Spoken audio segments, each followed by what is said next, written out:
Good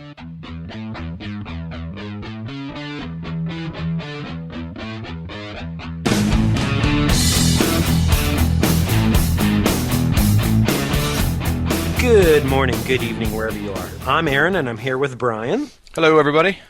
And welcome to episode 13 of the Cloudcast. We're coming to you live from our massive Cloudcast studios here in Raleigh, North Carolina. Today, we're fortunate enough to get an audience with the PaaS master, Issac Roth from RedHat, to discuss the newly announced OpenShift PaaS service. Issac, how you doing today?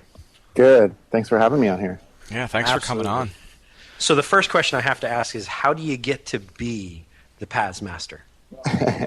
Well, there's this long boot camp training process, and then you have to slay some dragons, and then you have to scale. You got to scale an app all the way up to hundreds of thousands of servers. See so Aaron, that title probably works really well when he's doing his day job, but like he'll get home and like his family or his wife or kids or something will be like, "Oh yeah, you can scale infinitely. Let's see. I want you to mow the grass. I want you to help go shopping. I want you to do all sorts." You got to be careful with those kind of titles. That's right. That's right. I think we've all discovered that elastic scalability doesn't really work in our personal lives. Yeah, exactly. Yep.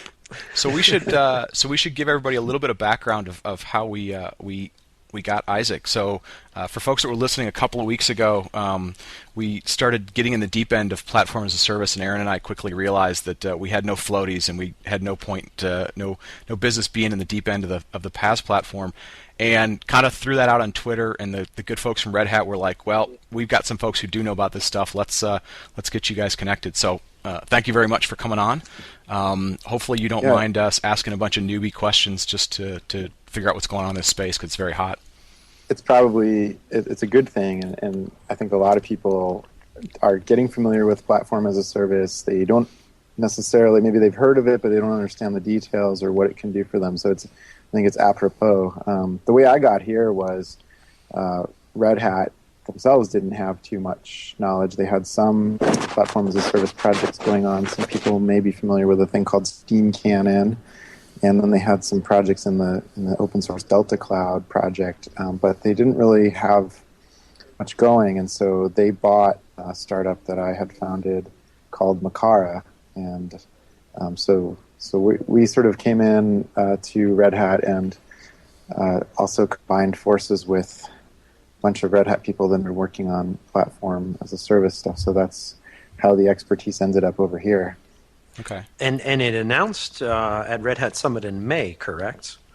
Yeah. So the platform as a service for Red Hat is called OpenShift, and it announced at Red Hat Summit and JBoss World at the beginning of May. And it's an offering that's on openshift.redhat.com or openshift.com, and it's a bundling up and reworking of the former Makara technology as well as some PaaS technology that Red Hat had already been working on, as well as a bunch of underlying cloud stuff that makes it all work, but nobody really has to care about if you're using the PaaS that Red Hat had been working in open source before that. And with that many moving parts, how long did it take development-wise to bring this to market? Well, yeah, that's one of the interesting things. You can look up the history. So Makara was acquired in November, and then we launched in May. So it took 6 months to kind of knit all the pieces together. Before that, though, we'd been working at Makara for about 2 years, actually close to 3 years, to get the basic service going. There's a bunch of different approaches to platform as a service, and we took one of the probably the most challenging route. And we're not the only ones, but the folks that have taken this more challenging route, it takes a little longer.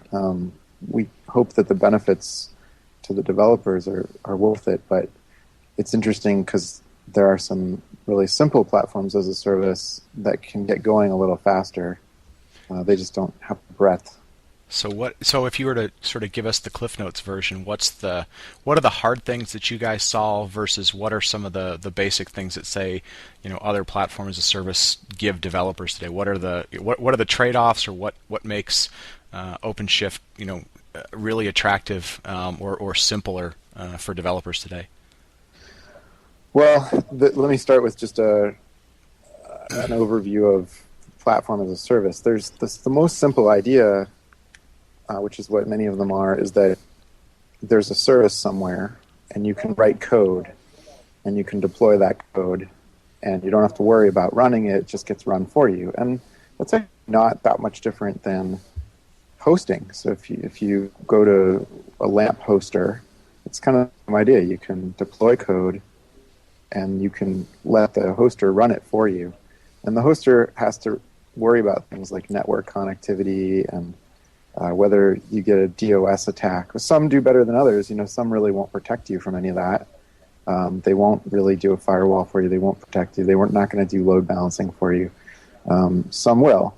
Then the only difference between that and a platform as a service in general is that most of the platform as a service offerings have some degree of scaling in them.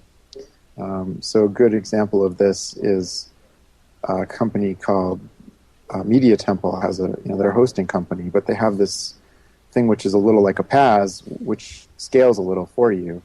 But otherwise, it's a lot like hosting. That's really the simplest idea of platform as a service. Then you go up from there, and I guess although there's some debate about this in the industry, I think a core tenet of platform as a service is that it's supposed to scale. So on top of whatever you got for hosting, it scales for you, and that's really important because when you're developing an app now, it might be a mobile app or it might be a website that goes viral or has a social aspect to it that suddenly gets a lot of demand, or maybe an application that everybody uses on Fridays at noon, and so you have this abnormal usage pattern. It needs to scale up and scale down, and people don't want to pay for these huge usage plans when they're going to be getting all their activity on one day a month or on one day a week or abnormally depending on whether a news story that's hosted on their site gets hot or not. And so that idea of elasticity, I think, is really fundamental to platform as a service. But the basic idea is that you can deploy code and you don't have to worry about the runtime of it. And that idea is preserved even in the most complex. Like our platform as a service is pretty complex, but it still has that idea. So underneath it's complex, but that idea about how the developer interacts with it is very simple. You deploy code and you don't worry about it. And also redundancy and failover is handled by the stack and not by the application, correct? Right. So this is where now you can start to differentiate the different offerings. In the most simple form, maybe some of that stuff isn't done. In the most sort of luxurious platforms as a service, they're just going to do a lot of stuff for you. They're going to do failover. They're going to do load balancing. They're going to do automatic scaling up and down. They may include nice features like we have in OpenShift, like end-to-end performance monitoring. Who wants to set that up themselves and install agents and monitoring consoles? Just have it work. Maybe things like content acceleration, maybe distributed DNS. So there's not a common DNS server, and maybe the DNS servers are close to people's geographic locations. There's a lot of things the platform can do for you. Okay, and that goes back to the register quote you had of, you just want to write code and you just want to create angry birds, right? Yeah. I saw that on the register. It cracked me up. we were doing this press conference, and some of the reporters were having trouble understanding, why would you use a platform as a service? And that was an example I used. You're a developer, and to get something live and to scale, you have to spend all this time worrying about load balancers and stacks. And this gets really mundane, like patching the stack for security errata. And not only do you have to patch the middleware, the database, but you also have to patch the operating system, the load balancer, and the firewall. Like, who really wants to do that? And I was just getting really like, come on, who really wants to do that? And it's true. I mean, you've got enough to do just getting your IDE configured and maybe some simple access rules. Do you really want to worry about what user is running the Apache daemon on your server that's running in some cloud somewhere? Like, no, I just want to write Angry Birds, right? Yeah, perfect. So, so with a because you kind of mentioned, there's different platforms and some do more than others. So like your explanation was really kind of good. It's a place to write code, so keep it simple for the developer, and then it's how much hard work does the PaaS platform do in terms of giving you availability, giving you response time, giving you visibility. So it's not just which languages it supports, right? It's not just do we support Java or Perl or PHP. It's really how much more sophisticated or hiding sophistication for operations that is probably going to make a lot of the difference for what a developer may want to write on one platform or another. Is that a fair statement? Yeah, there's the level of automation and sophistication, the level of control. One thing we do in OpenShift is that you can start off really simple, where you just git deploy and it's done and it runs and you don't have to worry about anything. But it's the hello world of PaaS. Yeah, it's just boom, you're done. But then later you can get a lot of operational control and you can start configuring things like exactly what are the scaling policies and exactly when do I spool up an additional cluster node for my database or something like that. The other dimension you mentioned, which is really important in the market right now, is choice. And that's, as being from Red Hat, that's something we are focusing on very specifically. So we give a huge amount of choice on the framework and the language. Today we're actually the broadest. So we support Python, Ruby, PHP, Java, and Perl. And many, many frameworks on all these different languages. And then there's choice of cloud. So we're taking advantage of the Red Hat Certified Cloud Provider program. And Red Hat kind of powers a lot of the public clouds you've heard of, like Amazon. So our intent is to allow you to deploy an application on OpenShift on any Red Hat Certified Cloud and let you even move between them. So that choice of frameworks and middleware, which databases you want to have. We have NoSQL, we have SQL, we have different caches, we have messaging. So you can put together the middleware stack that you want, and that's important because many PaaSes have a fairly limited stack set, and also choose the cloud you want to run on. We're doing that, and we're maintaining a commitment to open source as well, which means that you're never going to get locked in. If you don't like the PaaS, you can take your application right off of it and run it on the same open source components that it runs on the platform as a service somewhere else, like even in your own data center, and you're not like stuck where you wrote to some framework that's only available in the cloud. Okay. And so you mentioned OpenShift is supported and hosted by Red Hat today. Who are some of the other Red Hat certified public cloud providers out there today? Well, let's see. The Red Hat certified cloud, I think it's NTT and Fujitsu and Amazon, and I actually don't have the list off the top of my head. Sure. But it's a good number. But it's a good number, and it's growing. For OpenShift today, we are in developer preview, and we're focused on making an awesome developer experience and iterating very quickly. We're actually launching stuff every 2 weeks right now, and so we're only running on Amazon at the moment for OpenShift. Mm-hmm. But we have our additional cloud providers coming probably later this year. Nice. And do you have a general availability date that you're willing to share yet? Oh, when we go out of developer preview? Yes. No, and that's not because I'm holding back. Our commitment is to get a terrific developer experience that we also feel we can stand behind, because a GA for Red Hat is a really serious thing.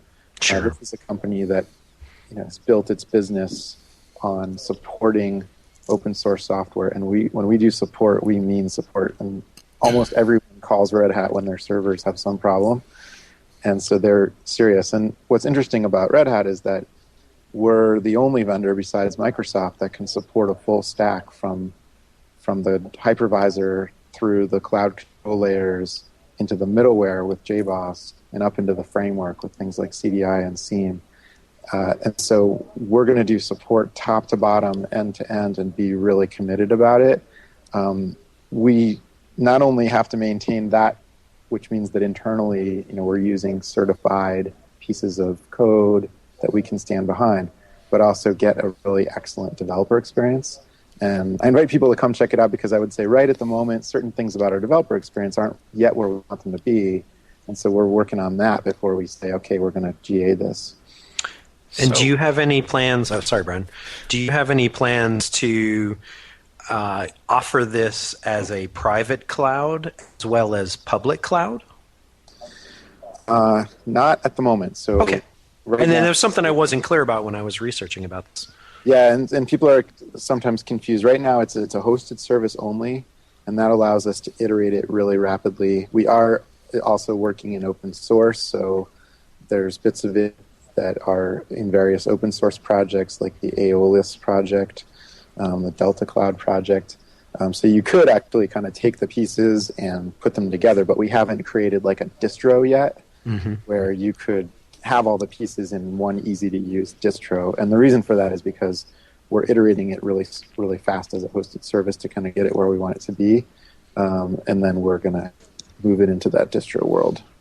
Okay. So, so one of the things when we were having our Confused About Platform as a Service podcast a couple weeks ago was, if you're in the kind of infrastructure as a service space, you do stuff with virtualization or whatever, like there's a ton of people who are kind of known experts, known evangelists, but we weren't really sure who are those people in the platform as a service space, right? So and so we kind of weren't sure about two things. One was, if people are interested in this, who should they be following? What are the great blogs to read? What are the maybe what are the events to maybe attend?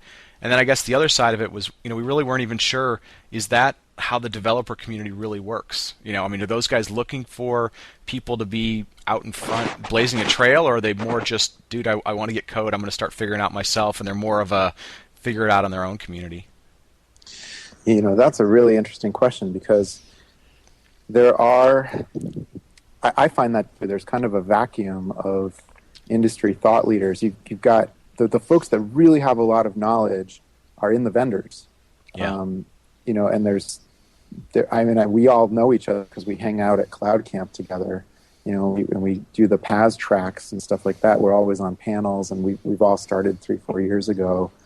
And many of us now work at some larger companies because the startups were acquired because of the strategic importance of platform as a service. But you don't have the same thing as you do in infrastructure, where there's a lot of independent consultants that have become real thought leaders. And I hope that does materialize, and there's a good opportunity for developers who like to write blogs and like to speak to really rise up. And we would happily help you and promote you here at Red Hat if someone wants to do that, because I think not everyone wants to listen, even though we have a lot of expertise. And I hang out with the guys from Google and Heroku and VMware, and we know we are really on the cutting edge of this. Not everyone wants to listen to the vendors because they feel like, well, you might have a biased perspective or something, and that's an important viewpoint. So yeah, there's a real opportunity for community folks to grab onto the PaaS thing and start doing some reviews and start doing some best practices and stuff like that. Okay. And you guys be willing? Yeah, you guys would be willing to sort of help them kind of get amplified if they're out there doing cool stuff.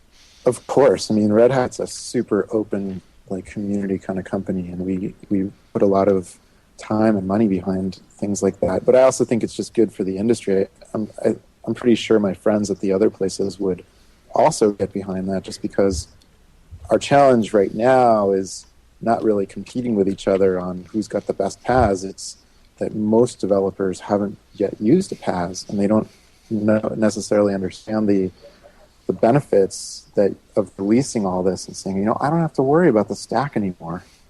It's so yeah. So what have you?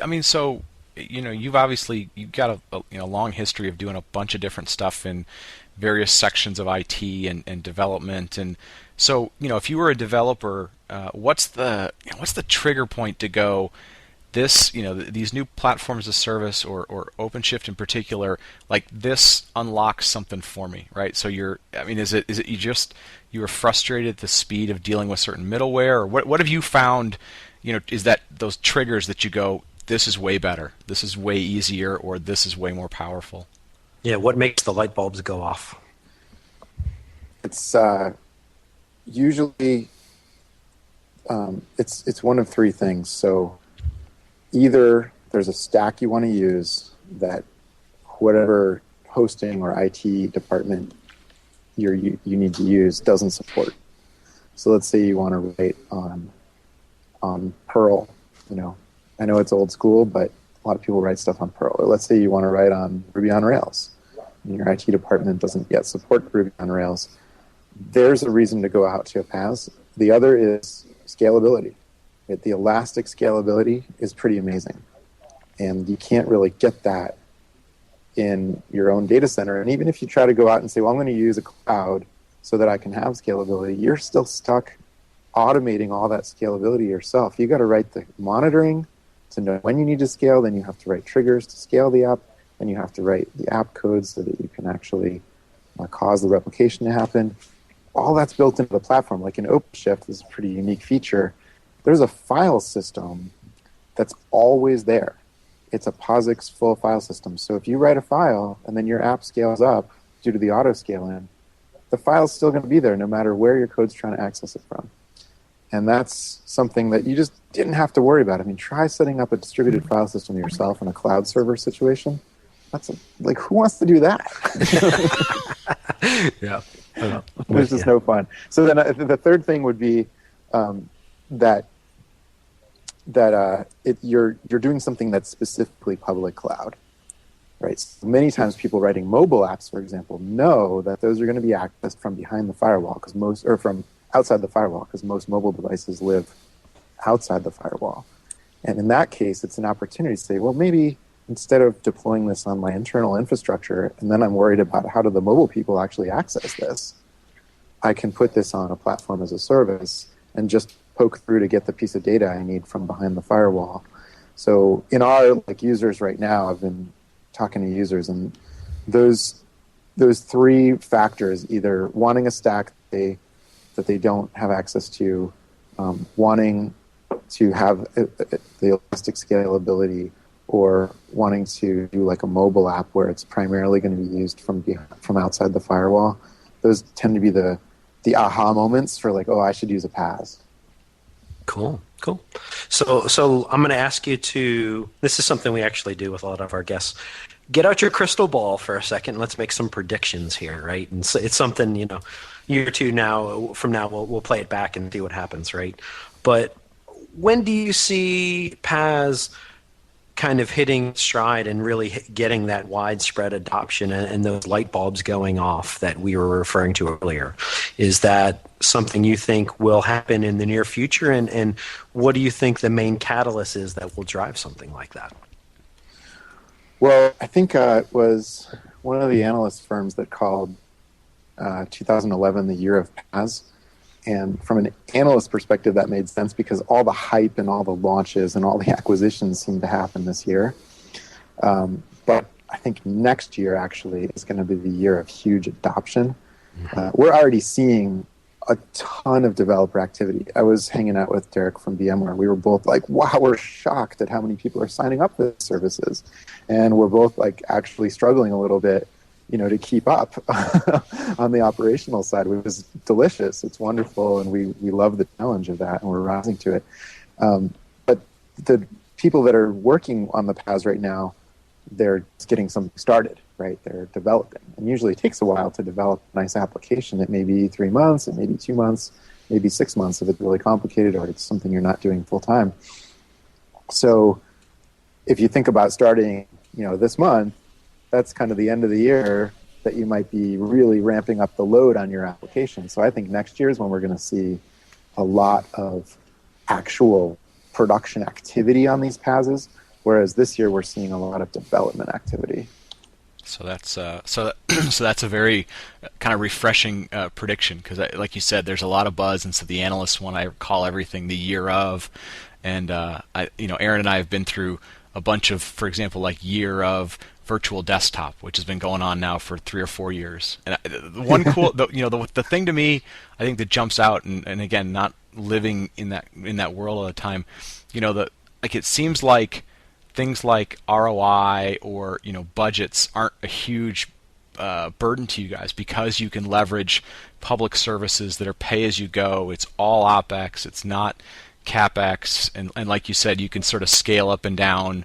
So that's got to be a huge benefit for you guys. It's not a like dollars and cents aren't necessarily holding you back. It's probably a lot of education and people just being creative and coming up with cool applications. For us and for the developers, right? We're free to get started. You can run your app as long as you want on OpenShift for free, and we'll only charge you when you scale up. So you can get started at no cost, and your cost is only going to be, as you said, OpEx, which is great because you don't have to go through this sales cycle of getting this bought off by someone in a company. They can just use it. If they like it, great. If they don't, they can come off of it into open source because of the choice. And yeah, like this year, the PaaSes finally got good. For years we had, for too many years, but for some years we had PaaSes that just weren't that full function. They didn't have databases in them. They locked you into some proprietary framework. They were on totally proprietary programming languages. And this year's the first year when you can like go program in PHP or Java on a PaaS. And even, like today, OpenShift is the only platform as a service that supports Java EE. Well, that's a huge number of developers that only just got their first ability to write on a PaaS 2 months ago. Yeah, so that's very cool. Yep. So are there any kind of well-known or publicly disclosable applications that somebody could go check out? Even just as an end user to go, oh, cool. There's a working example that somebody's got out and running and kind of can see what the experience is like. Well, we don't have anyone willing to say that they're running on the developer preview of OpenShift, and I think it's similar with the other PaaSes. But what we do have is if you come and sign up for OpenShift, there's a suite of example applications ready to go for you to deploy for free to start out.